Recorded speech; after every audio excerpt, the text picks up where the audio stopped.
was.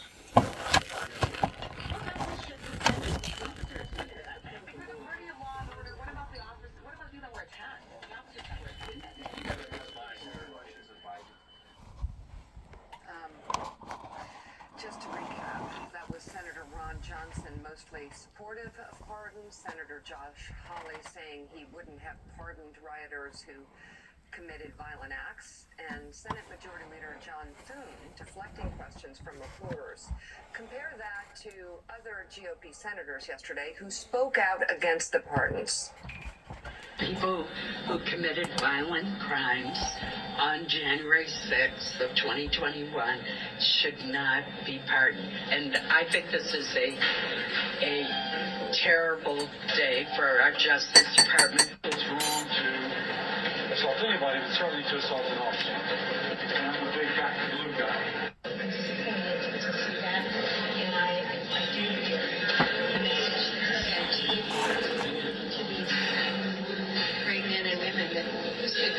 Am I concerned about it? I mean, it's not ideal, but I'm not overly concerned about it either. I think that the gift is that it's all behind us now. It's not time for it.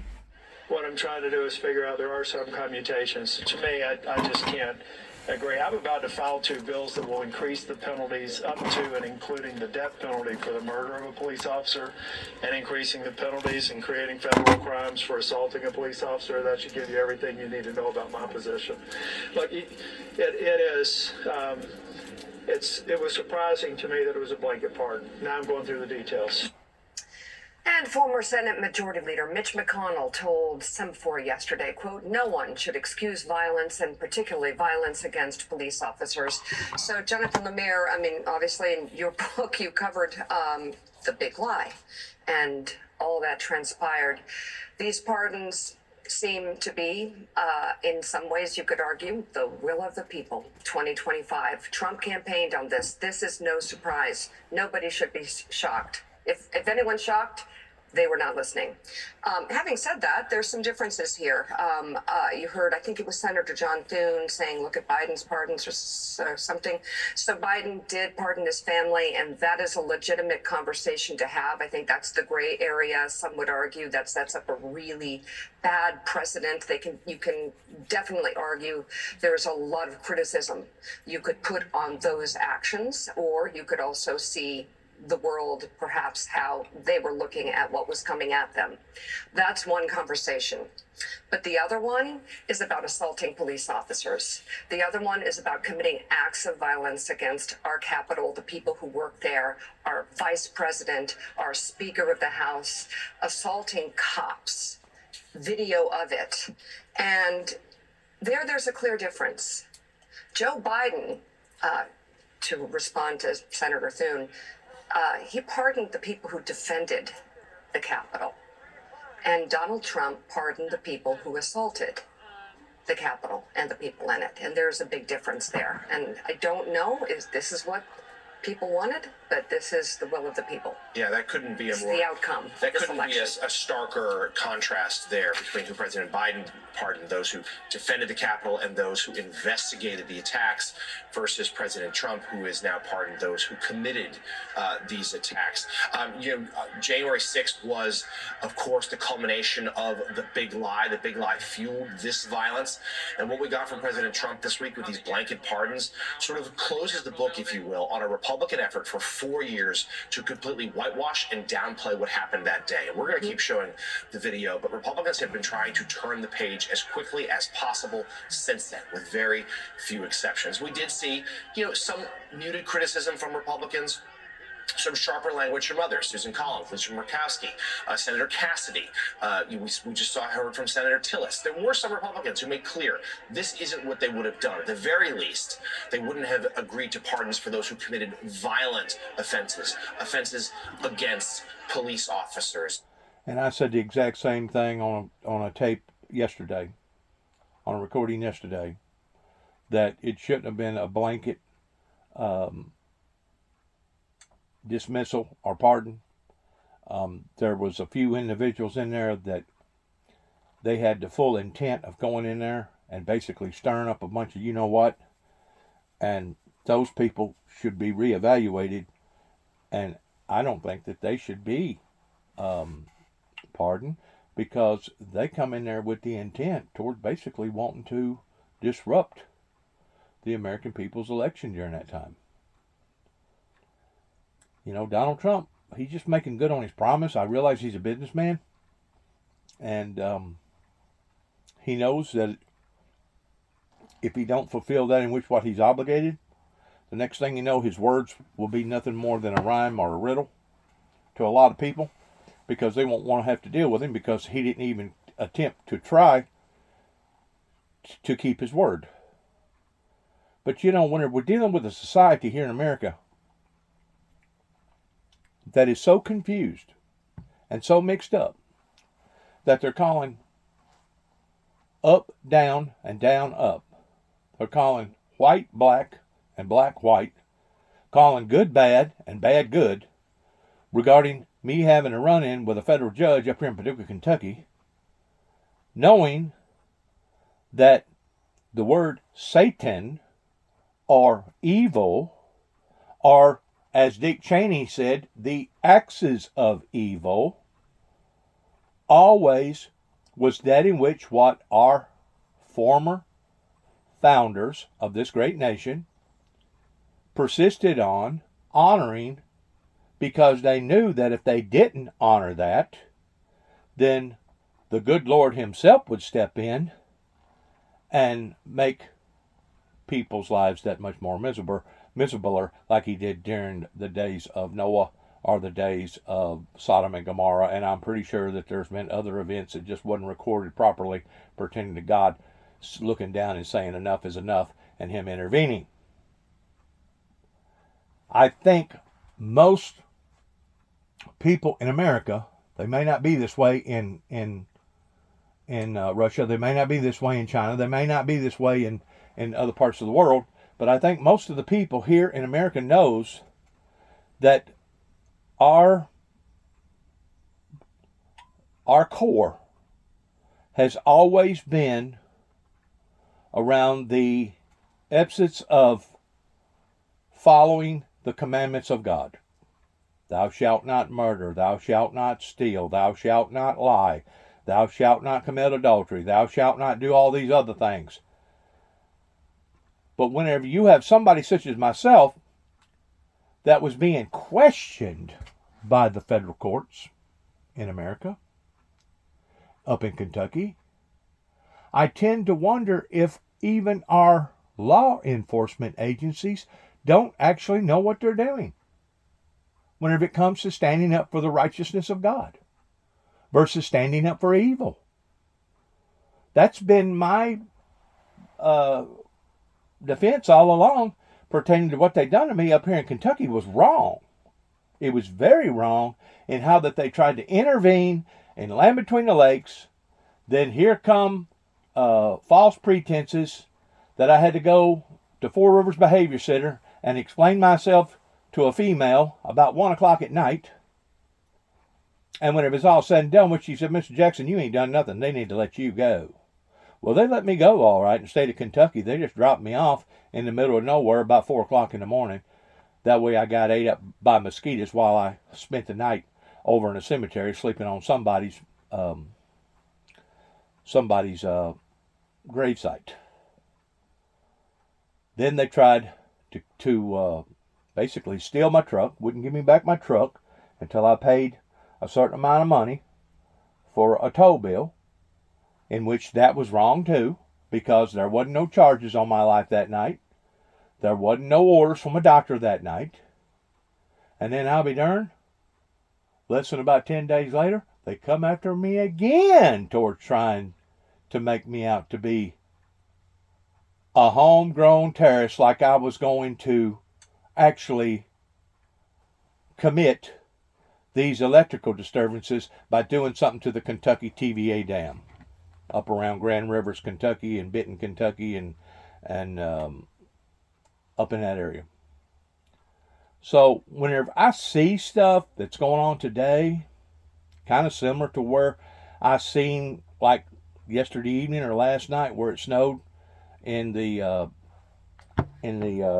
Panama part of Florida, northern Florida. I don't know if it went all the way down to Tallahassee or not, but I do know that Destin and Panama and Pensacola, places like that, got 2 or 3 inches of snow. I think the Big Easy, I think it got about 4 to 6 inches of snow. Whenever I see things like this that's going on today, it really doesn't alarm me, because the Bible teaches us and tells us that these things will occur in the remaining final last days here on planet Earth, that we will see things in the heavens and see things upon the earth such as we have never seen before. Now, some people may be questioning about the snowfall, towards saying, well, I thought we was dealing with global warming. You are. And in the process of the instability of global warming, you're dealing with imbalances. As we're dealing with imbalances, that means whenever a cold snap does come all the way down through Antarctica, it's trying its best to break through the heat. And it's a force in and of itself, the force of cold.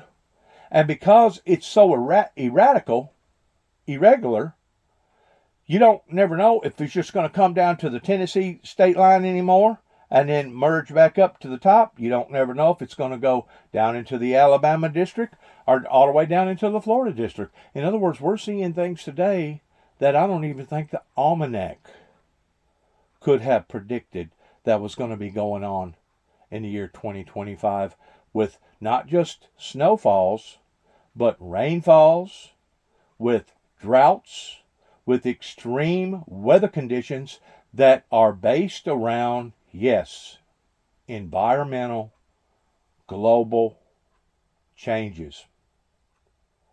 And if people can't understand that and identify with that, then obviously they're in a different orbit. But getting back to what went on January the 6th, Donald Trump was only fulfilling his word, number one. Number two, I don't agree with giving everybody a pardon. There was those that was intended to commit violence that day that shouldn't have never been pardoned, as far as I'm concerned. But then again, it don't surprise me. Why? Because we're living in an uncertain world right now, and we're seeing things and hearing things that isn't ordinary. From the new majority leader, tried to sort of play whataboutism with the pardons from President Biden. And as Mika said, that those for his family, that's deserving of a separate conversation. Those for the January 6th Select Committee and the police officers involved, that's very different. And what we don't know now is whether this will fuel any further resistance from Republicans. And Willie, I mean, I think the safe bet is no. Yes, this is how it always goes. You'll have certain senators, who, because of often electoral concerns, and yes, sometimes out of principle, will criticize Donald Trump, but the vast majority. I've talked to a great deal of people about all this that went on January the 6th, and I mean a great deal of people. And you know what the majority of them think? Same thing that I thought there towards the front end, whenever all that had basically unleashed itself in the eyes of the public, that it was kind of like a stage deal, that between the Republicans and the Democrats, they was actually fumigating for this to happen. They just didn't realize the intensity of how bad it was going to get if it did lead into something like this. That's the part that they didn't sit down and analyze correctly. They was wanting some sort of a diversion or some sort of a clash up there pertaining to the election. I think on both sides. On both sides, if the truth be known. Of course, you won't get people to profess to that. But then after it got out of hand the way that it did, that's whenever things turned sour real quick. Especially whenever the whoever that it was that shot that woman through that glass, and then him wind up getting completely off scot-free. They don't want to talk about those things. They don't want to talk about how that society in general here in America has been hoodwinked by the powerful and the rich. They don't want to discuss all those things. Right now they want to throw a cast of imagery upon to Donald Trump doing a blanket type pardon.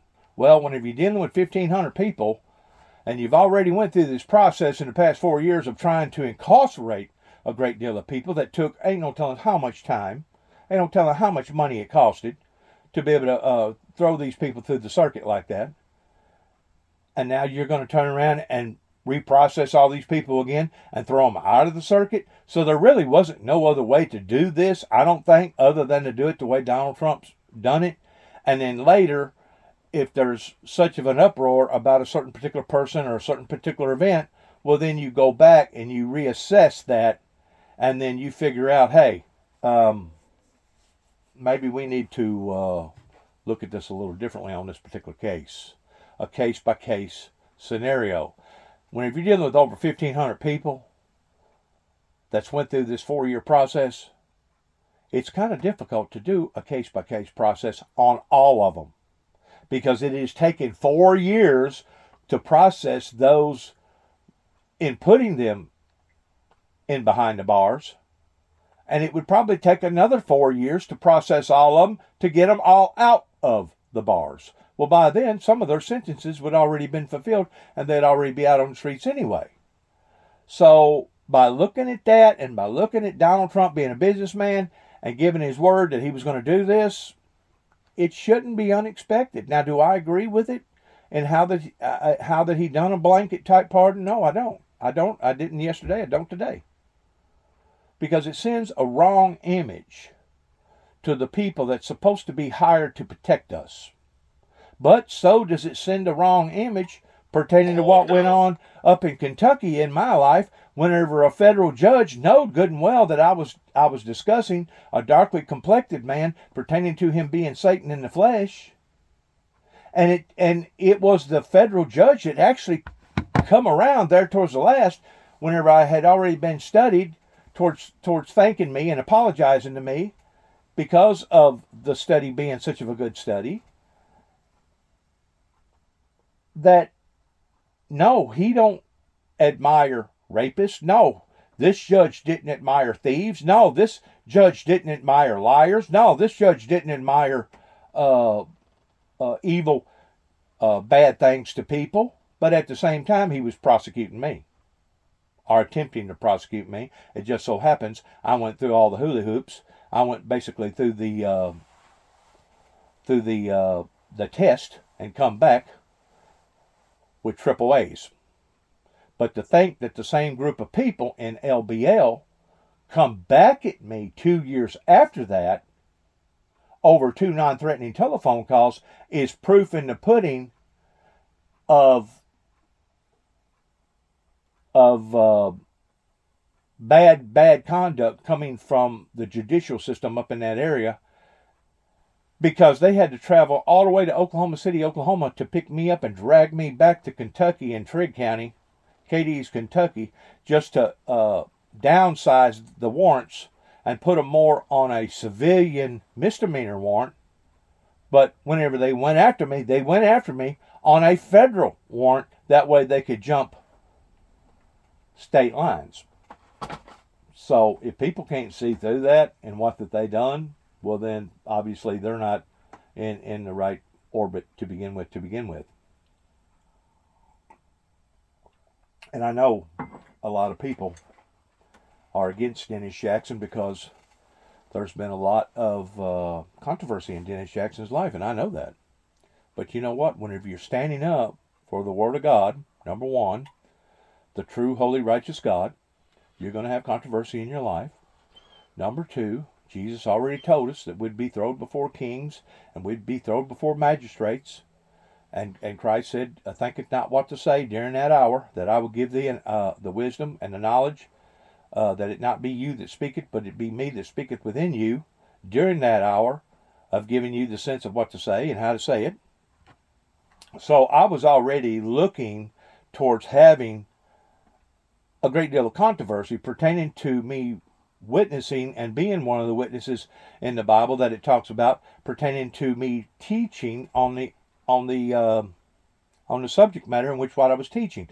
But I didn't think that it would get that proportionally out of hand until after I come back to Tennessee in 2014, and that's basically whenever teetotal hell busted loose in my brother's life and my life right here in the area where we was raised up all our lives. Really didn't think that it would get that far out of hand, but it did. But it did. And we have the judicial system and the courts to thank for that.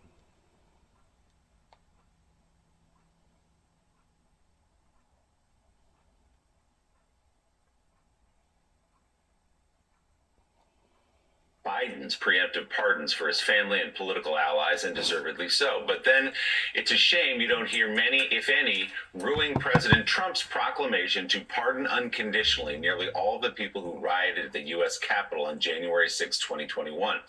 This includes those convicted of bludgeoning, chemical spraying, and electroshocking police to try to keep Mr. Trump in power. Now he's springing them from prison. This is a rotten message from a president about political violence done in his behalf, and it's a bait and switch. Out of roughly 1,600 cases filed by the feds, more than a third included accusations of assaulting, resisting, or impeding law enforcement. Of the 1,100 sentences handed down this year, more than a third did not involve prison time. The rioters... Like I said, it's giving the wrong images pertaining to a blanket pardon, but at the same time, what was you going to do? There was really no way to assess case by case without it being spread out over a long term. They still haven't prosecuted all the people that was involved in all this. There's still cases hanging. Did get jail, often were charged with brutal violence. What happened that day is a stain on Mr. Trump's legacy. By setting free the cop beaters, the president adds another. So you have this morning, 2 days into his administration, Caddy, the Wall Street Journal, calling this a stain on President Trump's legacy.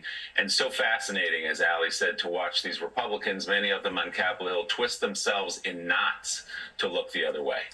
Yeah, the Wall Street Journal has been very interesting over the last few days because it's been a real reminder that President Trump campaigned to run the country, and now he is running the country, and the problems are his problems. And I've been struck by how many editorials there have been. There's another one in there today. Trump gives TikTok an illegal amnesty. The Journal's really pushing back, and they've pushed back against several of the things that President Trump has done. They've called out the nominee for Secretary of Defense, Pete Hegseth, saying we didn't learn anything in the nomination hearings. We just have to hope that he's the right guy for the job, but not sounding at all convinced that he was. And so you've got that kind of, I guess you could put the Journal as the kind of voice of the sort of Mitt Romney wing of the Republican Party to some extent, still out there saying, okay, you won this. Now all of these problems are yours. You have to deal with all of these things. I think one of the most interesting things that was said by those Republican senators actually was Senator Kramer, who said, look, it was done on day one and it's behind us now. And you wonder to some extent whether President Trump, knowing that this would be kind of controversial with members of the Senate, but it was something that the base wanted, you get it done early and then you can move on from it. And I think that's the hope for the White House, is that this can now, there'll be a lot of outcry about this in these first 48 hours or so, and then they can get on to other things that the Republicans actually want to talk about. So let's bring in NBC News Justice and Intelligence correspondent Ken Delaney. And Ken, NBC News spoke to a line prosecutor who worked on the January 6th cases. What was his reaction to these pardons? He was appalled, Mika. Good morning. His name is Jason Manning, and he's one of many career prosecutors who devoted years to prosecuting, investigating, prosecuting these January 6th attackers. This was the biggest criminal investigation in the history of the Justice Department. Nearly every FBI field office and every U.S. Attorney's office was involved, even though it took place mostly in the D.C. U.S. Attorney's office in Washington, D.C. And this prosecutor really reflected on what this set of pardons meant to the victims that he knows very well in many cases, the police officers who were assaulted. Take a listen. Everyone who's trying to judge these pardons, make how they think about them, needs to put themselves in the shoes of the Capitol Police officers, the Metropolitan Police officers who were victims that day. Think about what it was like for those people. Officers like Officer Michael Fanone, who was dragged into a mob and tased in the neck. Officer like Officer Dan Hodges, who was squeezed between a door and had to scream for his life. Officer Brian Sicknick, who was assaulted with pepper spray, lost his life with a heart attack. Have to think about what it means for those officers and their loved ones to receive this message that those assaults don't matter, that attacking police officers like that is okay. sending the wrong signals. So for me, that's what I'm thinking about when those pardons are issued. I don't think that's okay, and so I find the pardons appalling. That was a fantastic interview by our colleague Ryan Riley, who, as you know, wrote a book about January 6th. I spent the day yesterday talking to everyone from Ivy League legal scholars to people inside the Justice Department, even to lawyers who defended January 6th defendants. I couldn't find anyone who would defend the pardoning of violent offenders who attack police, except for Mike Davis, a conservative lawyer who advises Donald Trump, who said basically they've suffered enough. But it's hard to convey, guys, what a body blow these pardons are, not only to the Justice Department, but to the American system of justice, because it sort of made a mockery of the work of FBI agents, prosecutors, but also federal judges. There's a judge from a Texan, Royce Lamberth, a Ronald Reagan appointee, who, in an opinion a year ago, just remarked about the misinformation and lies that were surrounding the whole idea of January 6th and the notion that these people didn't do what the video shows them doing. He said he'd never seen anything like it in his 37 years on the bench. And that's what we're facing now, is that Donald Trump, by issuing these pardons, has essentially turned to dust years of work by the justice system. Still ahead on Morning Joe, former D.C. Metropolitan. Well, see, whenever you have a justice system that rakes people over the coals illegitimately, then you have a group of people out of patriotism that is willing to stand up to those type of practices. Especially when you have people that are standing up for love, grace, mercy, peace, etc., and they're being attacked. And you're going to attack the people that wants to rid the axis of evil? Excuse me? I thought that's what our whole system was based around. So, does it surprise me? No. No, in comparison to what I've been through. Just like it doesn't surprise me for it to be snowing in New Orleans, or Mobile, Alabama, or Destin, or Panama City, Florida. None of these things surprise me, because it's all out of whack. It's imbalances that who in God's name would have ever thought that we would have been witnessing in the year 2025. But then again, who would have thought that COVID would have come about? Who would have thought that 9/11 would have come about? Who would have thought that people would take fertilizer and kill 168 people pertaining to a fertilizer blast? Who would have thought that a bunch of cops would have purposely disguised themselves as being college students that basically entrapped a group of people down there in Mount Carmel, Waco, Texas, and then turned around and went after them because of the very thing that they had taught them to do? And then on top of that, tear gassing them with over 200 canisters of lethal tear gas, knowing good and well that those women was taking care of them children and had to have some way or another of looking and seeing what they was doing down there. They either had lanterns or coal oil lamps or something down there, and as soon as all that gas got down there at the bottom of it, it turned it into a tire inferno. There still hasn't been a true resolve of that. There hadn't been a true resolve of that, just like there hadn't been a true resolve pertaining to the Oklahoma bombing of the feds coming clean and telling the whole truth and not just bits and pieces of it. The American people has gotten smarter. And they're looking for the imperfections in the system. And that's what we're seeing. We're seeing imperfections in the system because the system is not acting according. Well, let's go back to what my brother and I whenever I first come back to Northwest Tennessee in 2014, what our whole imagery was about. It was the imagery of taking the cross and leaning it to the side, pertaining to the broken system. Because it was the Romans that used the cross during that time of using a punishment method of punishing people that they felt like deemed under capital punishment. Well, whenever you no longer are punishing the guilty and you're attacking those who are trying to be against the axis of evil, then you have a twisted, messed up system. You have a broken system. Then it comes time to drain the swamp. Because the swamp isn't just in one or two areas. Now it's spread abroad. And that's what we're seeing in America. Known, who you'll remember was brutally attacked at the Capitol on January 6th, now has had to file protective orders against the people who assaulted him. This comes after President Trump pardoned his attackers. It also comes after Fanone was told by DOJ officials there would be no protection for him or his family. They've been targets since he testified before the January 6th committee. And Officer Fanone once joins more, us now. a broken system. You know, former President Biden provided Fanone and the other officers who testified a preemptive pardon in anticipation of retaliation from the Trump administration. Fanone is the author. It's become all for one and one for all pertaining to the system supposedly supposed to be reacting and responding in a professional way.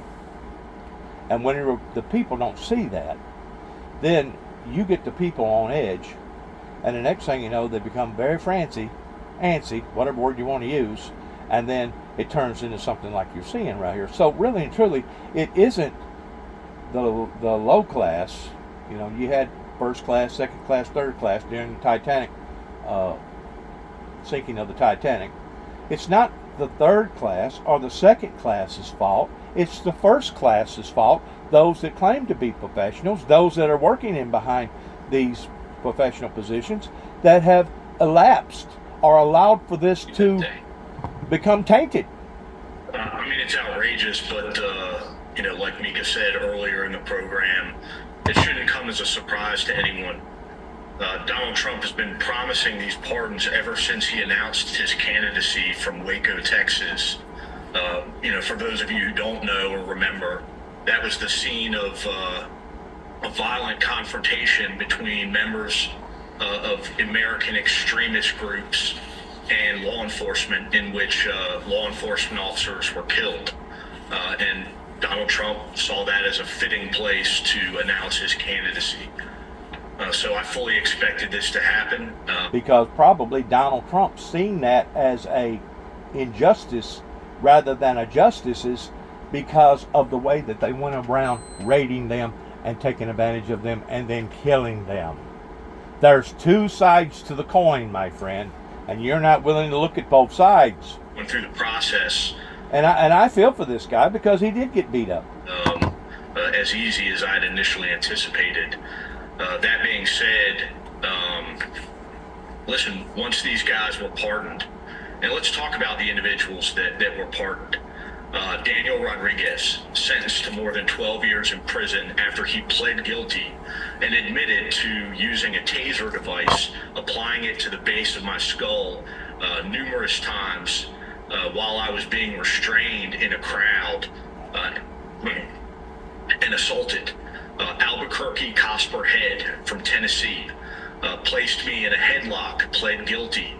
This is the rider that, if you watch my body-worn camera footage, yelled out, "I've got one," as he dragged me out into the crowd. Thomas Civic, who, while I was restrained and being assaulted, ripped my badge and my radio from my police vest. Kyle Young, who again, while I was being restrained and assaulted, tried to remove my firearm from its holster as he violently assaulted me. These individuals pled guilty. They admitted that they assaulted a uniformed law enforcement officer who was simply doing his job. And Donald Trump chose to pardon these violent criminals. They are all out on the street today. Because of Donald Trump's actions, my family is less safe. We have suffered threats and acts of violence almost immediately after my congressional testimony in the Select Committee hearing. In fact, I didn't even make it through my testimony before I received the first threatening phone call. My mother has been the victim of swatting incidents. She has had bricks thrown at her home in the middle of the night. And recently, while she was raking the leaves in her front yard, she had an individual pull up in a truck and throw a bag of shit on her. This is the type of conduct and behavior that we've experienced for 4 years. And quite frankly, law enforcement has been feckless in its attempts to protect us and prevent these types of crimes from occurring. Well, I'm so sorry for the vile threats that you and your family have endured, but just know what the vast majority of the people in this country know, which is that you and your fellow officers were the heroes of January 6th. Retired DC Metropolitan Police Officer Michael Fanone, thank you so much. Thank you for your service to the country. Still ahead on Morning Joe, President Trump's pick for Defense Secretary Pete Hegseth is facing... That's the reason why some of those cases need to be handled on a case-by-case scenario. But to do that, you would have to go over the whole 1,500 people, and if it's taken 4 years to process 2/3 of them, how long is it going to take to deprocess those people? In the meantime, they're hung up in jail. Their lives is being destroyed. And some of them was just at the wrong place at the wrong time. Now, granted, that what happened to this individual shouldn't have ever happened to that individual, and the person that the people that done that to him shouldn't have never been let out on the streets. It should have been evaluated and looked at by the parole board. Head the Department of Defense as early as tomorrow. But a new affidavit received by senators yesterday could pose an 11th hour challenge to his nomination. NBC News has... There's a reason for the parole board. It doesn't matter if it's federal crimes, state, local crimes. They evaluate these cases, case by case, and they look at them. And they make a determination based upon the interview with the inmate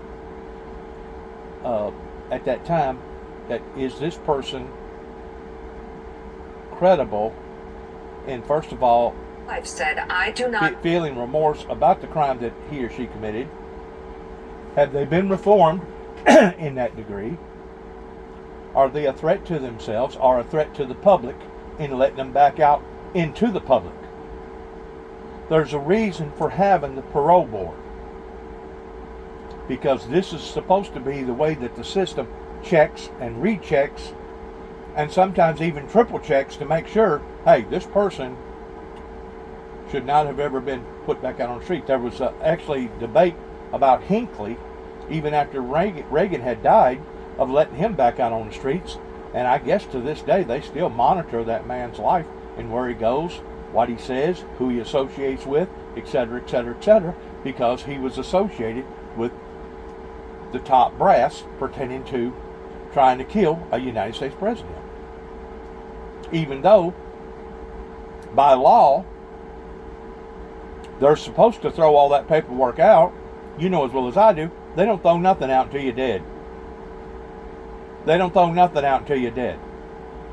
That way, if there's ever any type of occurrence, they can always bring back up the old stuff that will double penalize that person for whatever that person is doing or trying to do on the second or third account. I believe your information to be accurate, and I have copied my lawyer. There was no physical abuse in my marriage. This is the only further statement I will make to you. I have to let you know that I am not speaking and will not speak on my marriage to Pete. A lawyer for Pete Hegseth denied all allegations in a statement that reads in part belated claims by Danielle Dietrich, an anti-Trump far-left Democrat who is divorced from Mr. Hegseth's brother and never got along with the Hegseth family, do nothing to change that. Both Pete and Samantha Hegseth signed a court document in 2021 that said neither claimed to be a victim of domestic abuse. The pair divorced in 2018. Let's bring in NBC News Capitol Hill correspondent Julie Sirkin with more on this. Julie, what are you seeing? Let's go forward here. Let's jump forward here. Not that that case ain't important, because it is. Or is he a Nazi? I think that's the question we really need to be focused on. With the signal that he made. Yeah, with the signal that he made. Yeah, we should dissect that for a couple more weeks. Okay. Let's go forward.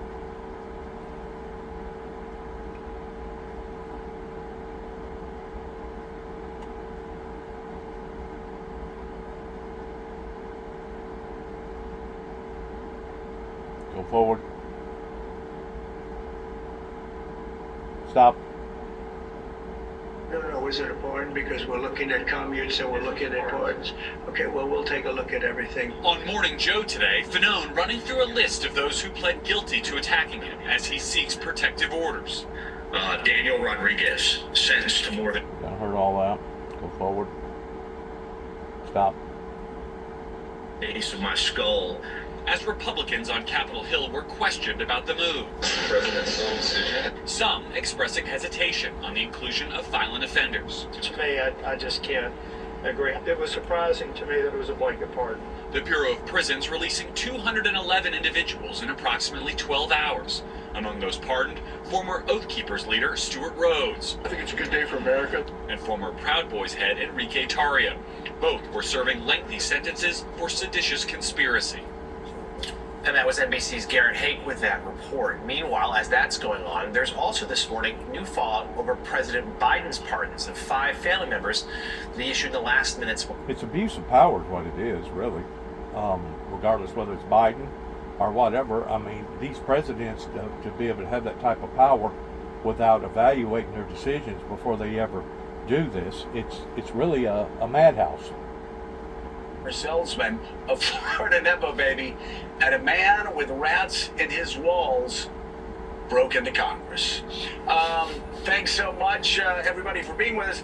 Annie, let's first talk about the dueling pardons. Obviously, I think most Americans don't like either of them.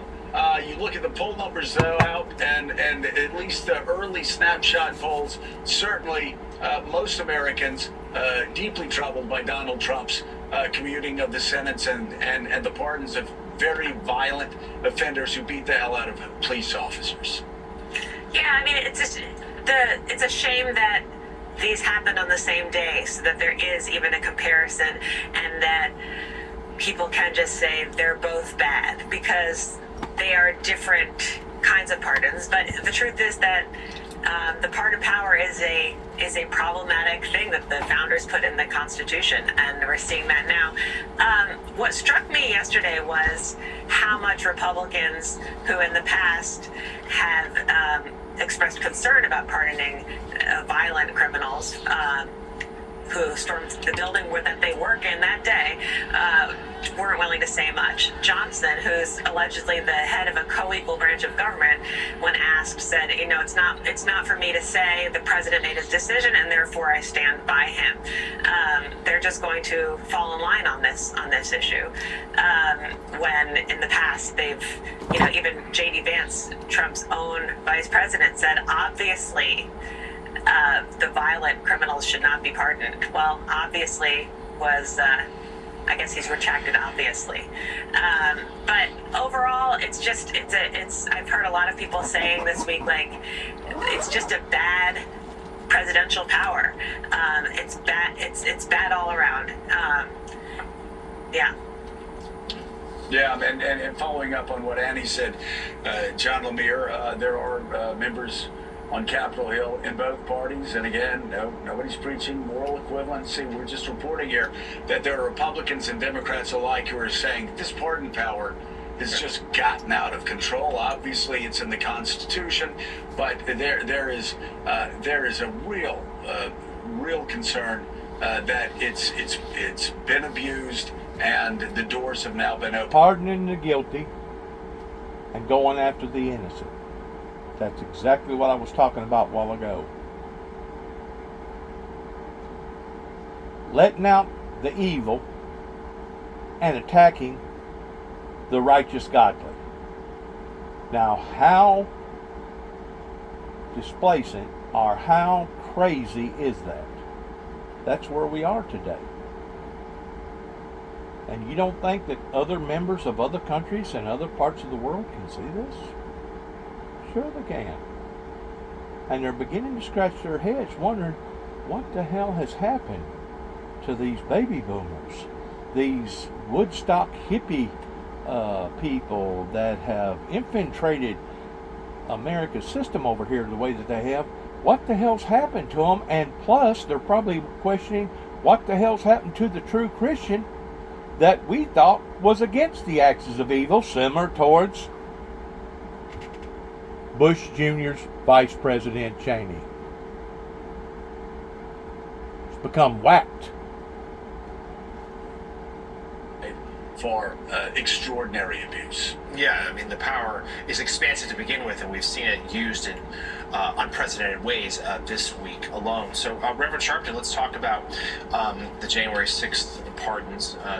Washington and the nation still digesting what Donald Trump did. He reporting the debates.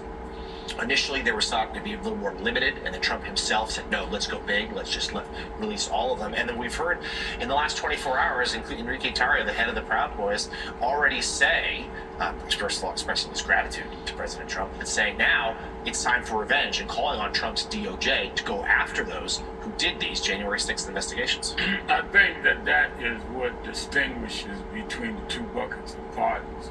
You can disagree with both, but they are very different in the sense that the pardoning of these that physically beat police and physically beat law enforcement and went in the Capitol, and they are now still active, it emboldens them and emboldens others. You cannot compare that to people being pardoned for something decades ago, even though you may disagree with it. The fact of the matter is, what I said to someone just yesterday is that when George Floyd was killed, they burned down stores in Minneapolis.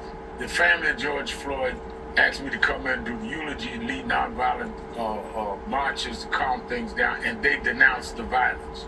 Suppose if Joe Biden had pardoned those young people that out of rage burned down Minneapolis, would the people that are supporting January 6th pardons say, oh, they were angry, they had a right to protest? So we're talking about people that literally did the same thing, but did it in the Capitol, threatening the vice president and threatening the Speaker of the House. And that's all right, but the rest of these people that protest and gets violent, which I denounce that violence right there, they're hoodlums, they're folks. Now you're telling these right-wing protesters that you're covered. In fact, you're heroes. You were pardoned, and they will be emboldened to do this even more, which is of concern to those of us that are still in the public space. Well, what's interesting, Mika, is that Reverend Al Sharpton just said something that reminded me of what Lindsey Graham said back in 2022, when Reverend Al said that these pardons will encourage more violence. Lindsey Graham, January 30th, 2022, says that Trump's pardon idea for January 6 rioters will make, quote, violence more likely, saying the same exact thing a few years ago.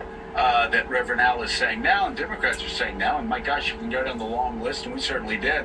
Everybody from Lindsey Graham to Ted Cruz to most Republicans saying that these people, that especially those that beat, they're only telling one side of it.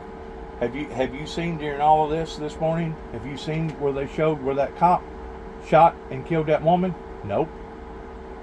Have you heard them talking about how the system itself is unfair and how that we're basically dealing with now people that are shysters, that we can see now how the insurance companies and other mega one percenters, including the oil companies, has went in and basically destroyed people's lives? Have you heard them talk about that? No. They're only telling one side of it. They're not expressing their feelings about what motivated these people to begin with going up there, number one. Number two, whenever you have a country that is trillions of dollars in debt and you have allowed to let all these illegals over here into the country, and you can see the gun violence and plus the fentanyl drug overdoses and all the above, you have a chaotic scene that did not start from the third class, did not start from the second class, but it started from the first class pertaining to those that was supposed to have enough sense to have stopped all this before it ever got to this level. So whose fault is it? Looking at it from that perspective.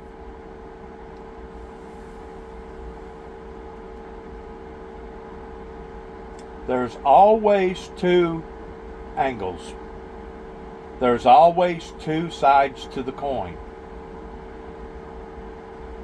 People wonder how come the Bible itself was written in the gospel itself pertaining to Christ, basically out of four individuals. Because out of the four individuals, scientists and the psychiatric communities has proven that you can have basically 4 or 5 people standing on a street corner watching a car accident happen and then go back a few minutes later and question them towards what occurred. Well, they're all going to agree that an accident happened. But whenever you get to looking at the details towards who done this, who swerved first, what brake that you heard first, who done this, who done that, all of them will be a little bit different out of the 4 or 5 witnesses that witnessed that. So that automatically should tell people that analyze this correctly that you're going to have different opinions based upon different perspectives. And you have to be broad-minded enough to be able to look at all sides regarding how come this has got into the shape that it has to begin with. And I continue to go back, and I will continue to go back to the core of origin of where it began with the Reagans and the Bushes.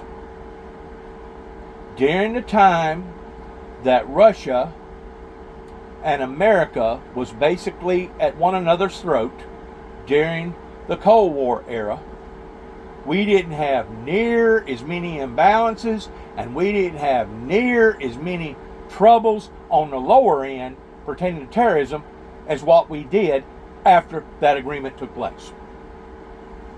So whenever Putin talks about how that they have been cheated, it wasn't just the Russian government that got cheated. It was every individual got cheated, including those here in America, especially the innocent that didn't have nothing to do with this, because of what?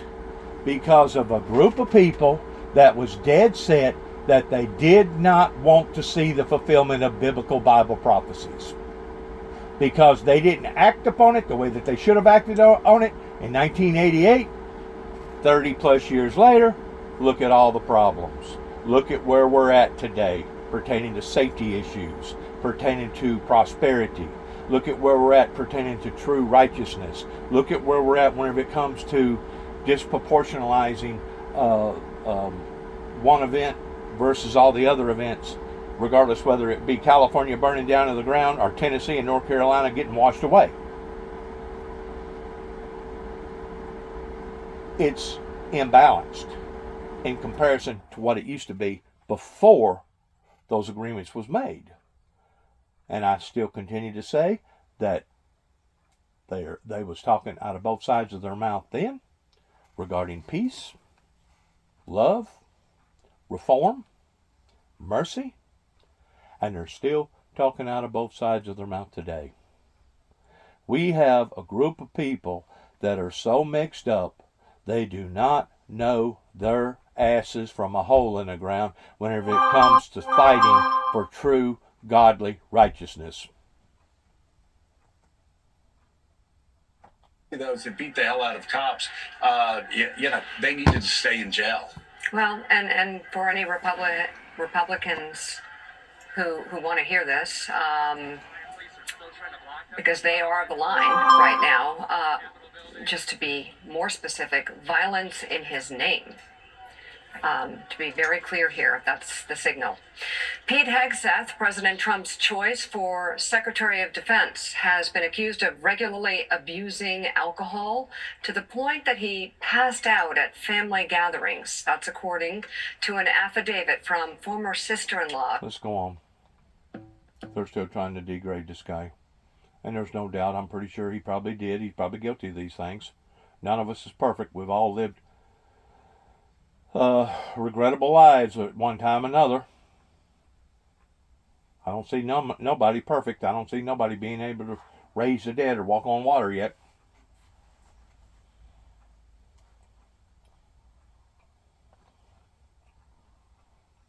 Right now on Ana Cabrera Reports, President Trump's shock and awe meeting blowback. New reporting that his decision to go big on January 6 pardons surprised some allies, with members of his own party questioning whether it was the right move. Plus, nearly 24 states sue over the president's move to end birthright citizenship. Connecticut's Attorney General will join us. Also ahead, new allegations against defense pick Pete Hegseth, the claims from his former sister-in-law now being reviewed by senators. And later, a rare winter storm unleashes snow on the South. More on this once-in-a-generation weather impacting millions.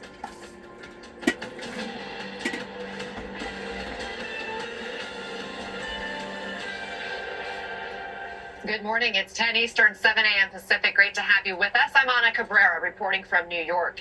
And we begin with President Trump's fast and frenetic launch out of the gate, meeting bipartisan backlash this morning from top allies questioning his sweeping January 6th pardons to attorneys general in some 20-plus states suing over hardline immigration orders. We've got it all covered this morning with NBC News White House correspondent Von Hilliard, Homeland Security correspondent Julia Ainsley, and Peter Baker, chief White House correspondent for the New York Times. Von, brand new NBC reporting about how the Trump pardons took even some of his own allies by surprise, and the backlash continuing to grow on Capitol Hill. What can you tell us?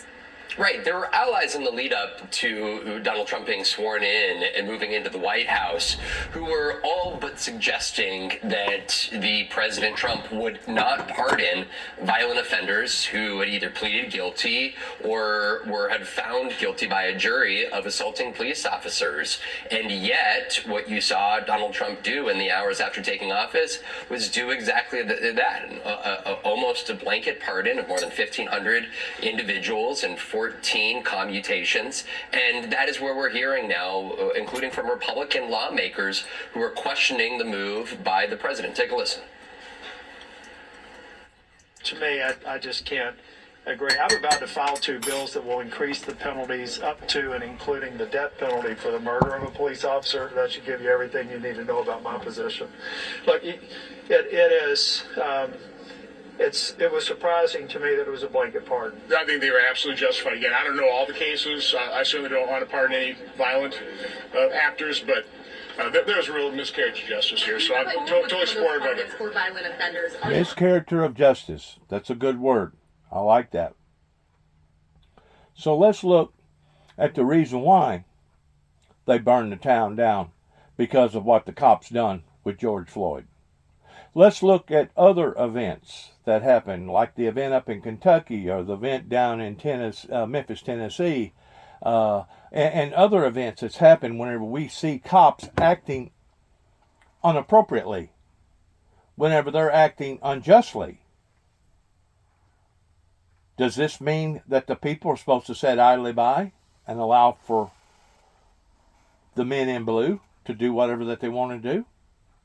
I'm 100% behind the men in blue. I'm 100% in behind law and order, because that's part of God's establishment, regardless whether it be the law and order in the kingdom of God or the law and order down here on planet Earth. But whenever you're not capable of looking at both sides, or you just choose not to want to look at both sides, now you become very, very partisan. You're blinded to all the truth, and now you're only wanting to look at bits and pieces of it. There has to be a reasonable way in individuals looking at both sides of this, of the equation, and being able to determine somewhere in the middle of working this out. Because if not, this is just going to fester. It's going to get worse. And of course, whenever you're dealing with that many more families that's been separated, children that are angry because they feel like they've gotten a raw end of the deal, whenever you're dealing with a government that is this far out of hand, you got a recipe of disaster coming around the corner. And I hope people can see that. Especially whenever you're attacking people that's trying to do the proper and right thing. Or you're attacking them by taking things out of perspective, like me trying to put out warnings about electrical disturbances or a bloody road ahead, and all that was taken out of perspective. You have a deranged group of people over here in America, as far as I'm concerned, that either don't want to see the facts, the whole truth, versus those that only want to look at part of it. Favoritism. Is the glass half full or half empty? Once more, beauty's in the eyes of the beholder. One man's junk is another man's treasure. First class, second class, third class. Whose actual fault is it? Is it the poorest of the poor? Is it their fault? Is it the mid-class pertaining to the second class? It's a little of all of them's fault if you really want to look at the big picture. But it goes back to the Spirit of the Holy Spirit pertaining to God Almighty. And whenever you turn your back on God, God will turn his back on you. And that's the answer, is going back to the altar. And people that has a wish-washy relationship with the Heavenly Father through the Son, Jesus Christ, needs to get their priorities right.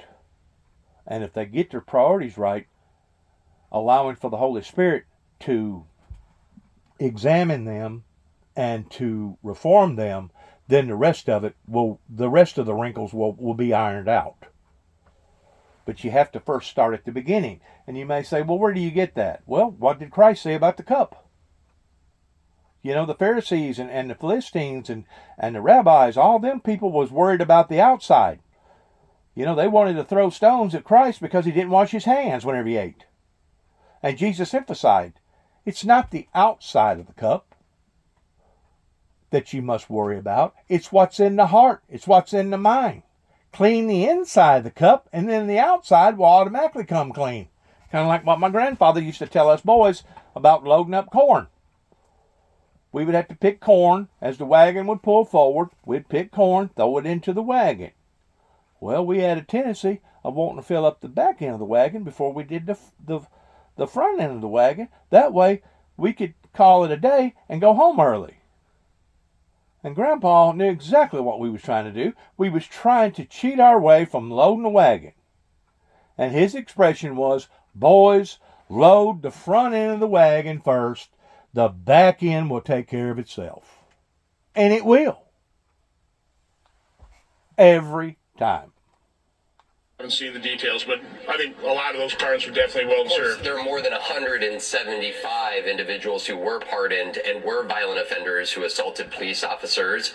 And it was J.D. Vance, his own vice president, who just less than 2 weeks ago had publicly suggested that they would not pardon those violent offenders. And last night, inside of the White House, our own Pete Alexander... So it sounds to me like they throw them a curveball. They told them one thing and then done just the opposite. That's what I just heard.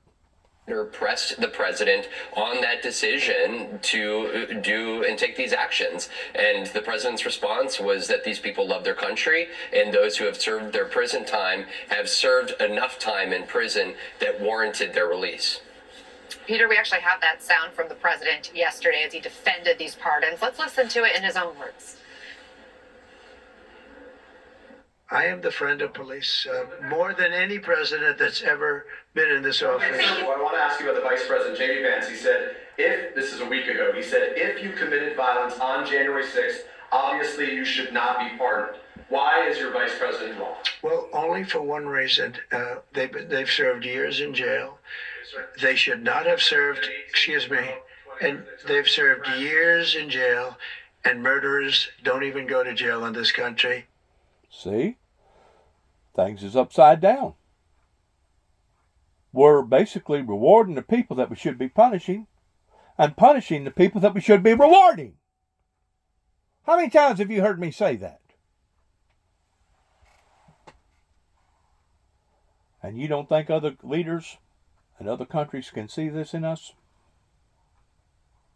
You can bet your bottom dollar that they do. And they're beginning to scratch their heads and raise their eyebrows, saying, my God, what kind of problem do they really have over there in America? Well, whenever you have a nation that has more incarcerated people than any other country in the world, it's kind of self-explanatory what's going on here. You have a group of people that's upside down. You have a group of people that don't know the difference between good and bad, righteousness and unrighteousness. That's sad. What has caused this? A spiritual entrapment that began in the late 80s, early 90s, whenever a group of people thought that the occurrences that took place in the founder of the Windmill Ministries missions were just going to up and go away. And they kept chastising him and kept chastising him and kept chastising him. But he kept standing and he kept standing and he kept standing. And even to this day, I'm still standing. Though I'm standing in an area that has already been predicted of the Bible, that the time will come to where they will entrench you all about. That the time will come whenever they will persecute you and they will cast your name out as being evil. I'm standing in that era.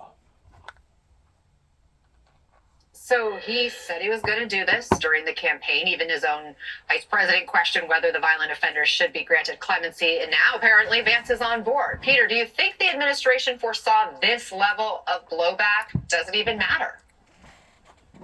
Well, some of the people around him clearly must have expected some sort of blowback. That's why they tried to draw a line on violent versus nonviolent offenders there. Want a line that the president himself decided he didn't care about. He has been all over the map on this at various points. At various points during the campaign, he said he would pardon everybody. Then he said he would take a case-by-case look at it. And then in the end, obviously, he decided he wasn't going to do a case-by-case look. Even just last week, I think it was, Pam Bondi at her confirmation hearing talked about a case-by-case look. They dispensed with that. He just simply signed a single order that eliminated the convictions and charges for nearly 1,600 people, except for those 14 who were commuted.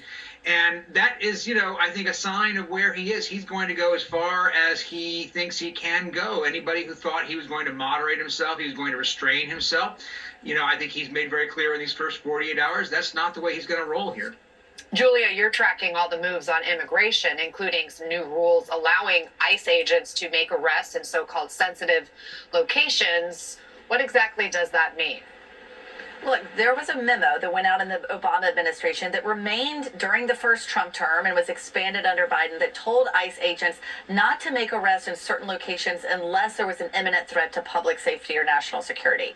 Those locations included schools that could go anywhere from daycare centers to colleges, houses of worship, and hospitals so that immigrants wouldn't fear going to get health care. Now, all of these have been rescinded. As we understand yesterday, DHS told ICE, and ICE sent a memo out to agents saying you no longer need permission. There no longer needs to be a circumstance. You can arrest people anywhere. Those locations are no longer safe. And so basically what this shows is it's part of Tom Homan, the border czar's whole policy to try to take the handcuffs off of these ICE agents and try to boost the numbers of arrests so that they can make good on that promise of mass deportations. It's also because ICE doesn't really have the manpower, the detention space, or the planes to start all of a sudden ramping up to get 1 million people out of this country very quickly. So this is one of the ways they can try to boost those numbers, Anna. Now, we're not seeing those mass deportations just yet. But Peter, we are seeing attorneys general in several states sue over Trump's order to end birthright citizenship. The order itself, though, holds off implementation for 30 days. Why that timing? Well, look, there's always going to be a legal challenge. This is never going to go into effect until we get a ruling, frankly, from the Supreme Court, because it's such a drastic change in our interpretation of the 14th Amendment. 14th Amendment essentially has said for, more than a century that anybody born in this country is an American. And what Donald Trump is trying to say is that no, he doesn't agree with that interpretation of the 14th Amendment. Under his interpretation, if you're born to illegal or undocumented immigrants, you're not a citizen. Not just that, if you're born to people who are here legally but are not permanent residents, you're also not a citizen. And that's a change too. It's not just about illegal immigration, it's also about legal immigration. People make that distinction a lot of the time. They say, well, he's only going after people who've broken the law. No, in this case, he's actually going after people who have abided by the law. And these states are saying, no, we're not going to simply stand for a radical change in the amendment. And it really is going to come down to these 9 justices in the end of the day. All right, Von Hillier, Julia Ainsley, and Peter Baker, thank you all for your reporting. Now, the lawsuits that we mentioned filed by these attorneys general argue that citizenship for people born in the U.S. is automatic, protected under the 14th Amendment. And the president alone cannot change that. Roughly 24 states have now filed suit. You can see coast to coast here, including Connecticut. And joining us is that state's Attorney General, William Tong. Thank you so much for taking the time. You called this new order a, quote, war on American families waged by a president with zero respect for our Constitution. All right, I'm going to read this right here real quick. For the days will come upon you when your enemies will bind an embankment around you, surround you, and close you in on every side, and leave you and your children within you to the ground, and they will not leave in you one stone upon another, because you did not know the time of your visitation. Now, what is Christ saying here? He's saying that your enemies will be so emboldened in the last days that they will entrench around you. In the book of Luke 19:40 through 44, Jesus says that your enemies will surround and lay slide to the city, causing it and its people. Cursing it and its people. Cursing, C-R-U-S-H-I-N-G. Cursing it and its people. That's where we're at today, in that order, okay? It's very obvious that sin has creeped in our own household. And it talks about that also in another passage, talking about your enemies.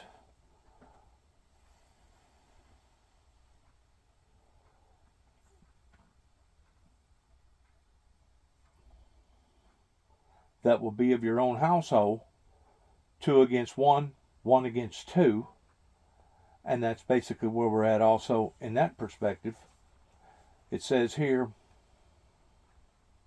I think it says Matthew 11:11. What does the Bible say about enemies in your household? In the King James Version of the Bible, the text reads, and a man's foes shall be they of his own household. The New International Version translation, the passage as a man's enemies will be members of his own household. That's basically where we're at right now, pertaining to seeing all the destruction that is happening to a great nation that at one time used to be united in a true godly form. Well, we can see throughout the years how anti-Semitism has been against various people that has stood up for a holy, righteous, eternal God. I mean, peoples are not blinded to this.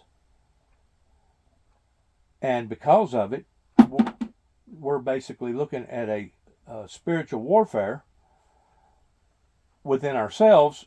And if we're not smart enough to identify these things and see these things, well then we're sure enough doomed. What did Jesus say to you, to your enemies? But I say unto you, love your enemies, bless them that curse you, do good to them that hate you, and pray for them which despisefully use you and persecute you. Matthew 5:43 through 44. That's the teachings of Christ. I realize that those things are very incredibly hard for an individual to do. Because even though the people that has come against the founder of the Windmill Ministries missions, I still love them, though I do not love what that they have done. These churches that has been apart towards these delay tactics, I still love them, but I do not love what that they have done. Or, better than that, I don't love what that they hadn't done that they should have done. Now, I'm only an average person. I'm not the sharpest knife in the drawer, per se. I don't have an astounding IQ like Elon Musk of 155 to 165 plus. But I am smart enough, I think, being led by the Holy Spirit, not because of my abilities, but because of the Father's abilities, to give me the insight, looking at things in a two-dimensional, three-dimensional, maybe even a four-dimensional form, and understanding and interpreting the Bible correctly. So whenever it talks about in the last final days that these occurrences will take place, regardless whether it be the forces of nature or the forces of mankind, we are just exactly where Christ said that we was going to be in this time and period. Now, it is up to us, we the people, especially the Christian people, to see through all these smoke screens and to see through all this anxiety and to see through all this chaos pertaining to Lucifer being the author of confusion and being able to identify what our enemy has actually done. Now, the next question is this. What are we going to do about it? We know where the core origin began with a group of people in the late 80s, early 90s that went astray. So now, what are we, the people, going to do about it? Especially the true, godly Christian people. That's where we stand.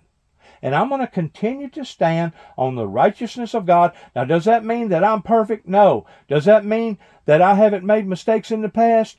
No, I've made plenty of them. I've made plenty of mistakes. There's lots of things that I've done that I regret that I never should have got involved in doing. But you know what? I can't erase that. I can't just wave a magic wand over all that and make it just up and go away. But what I can do is rely upon my Lord and my Savior, that He has promised me that if I will be sincere, He will cast those sins away from me as far as the east is from the west. Now, I don't know how far that is, but it sounds to me like it's a pretty good ways.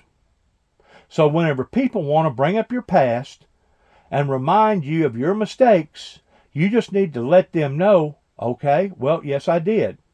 And yes, I do got regrets. But at the same time, it's up to us as individuals, knowing that the Father has forgiven us, that has cast those imperfections from the east to the west, and move on with our lives.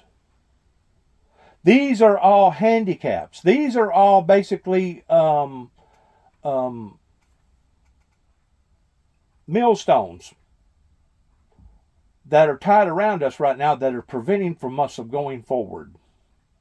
I don't agree with a blanket type pardon. But at the same time, I can look and say, you know what? I can see the reason why he done that is because if he was to have done it in a case-by-case scenario, it would have taken as long or longer to have revented all them cases than it would have been towards what it's taken of putting them all in there in the jail to begin with. And I still think that there's been many of them that still hadn't went before the courts yet because the courts has been too full. It goes back to the heart. It goes back to the spirit. If a man does not have the true, righteous, godly spirit, then the rest of it is going to be out of focus. But if you worry about the inside of the cup, the outside will basically take care of itself. I'm going to leave it at that. We've seen enough. We've heard enough. We've known enough here with what's going on. I knew that whenever Donald Trump done this, that it was going to cause a commotion. I think everybody else did too as well. Looking at it from a business perspective, I can understand the reason why that he went ahead and done this, because he made promises of this. If he didn't do this, then it would have been questionable about his word of whether or not you could believe anything out of his mouth. So in Donald Trump's perspective, it would have actually done more damage by him not doing this than it would have been for him to have done this. Now, that's the way I see it. You may not see it this way, and if you don't, that's fine too. But I'm just looking at all perspectives, all sides, looking at it in a 2-dimensional, 3-dimensional, 4-dimensional way, and then coming with an assessment. And that's what our juries are supposed to do whenever they're listening to cases. That's what they're supposed to do, but 9 times out of 10, they're so dumbfounded they don't even know how to go about listening to a case properly. We've got a bunch of blinded people, and what does the Bible say about the blind? If the blind lead the blind, where are the blind going to go? They're both going to go off into the ditch. And really and truly, the pastors, the ministers over here in America are more at fault, because to whom much is given, much is required. And they're the ones that have sat idly by and allowed for this to get out of hand the way that it has, going all the way back to the late 80s and the early 90s to the core of origin where it first began. Ever since then, this great nation has been ravaged again and again and again in one form or fashion. Now, you want to put an end to the ravaging, stand up for righteousness, and stand up against evil. If not, we're going to go down the same path again and again and again. That's the bottom line. That's it in a nutshell. And I promise you, all these other leaders and all these other countries are watching this very carefully. Very carefully. And they will have their own assessment of what that they can see and what that they have interpreted and what that they're going to avoid in the future out of trust and all the other issues along with trust. God bless America. God bless our troops. God bless our endeavors. And heaven, please help us all. Shalom.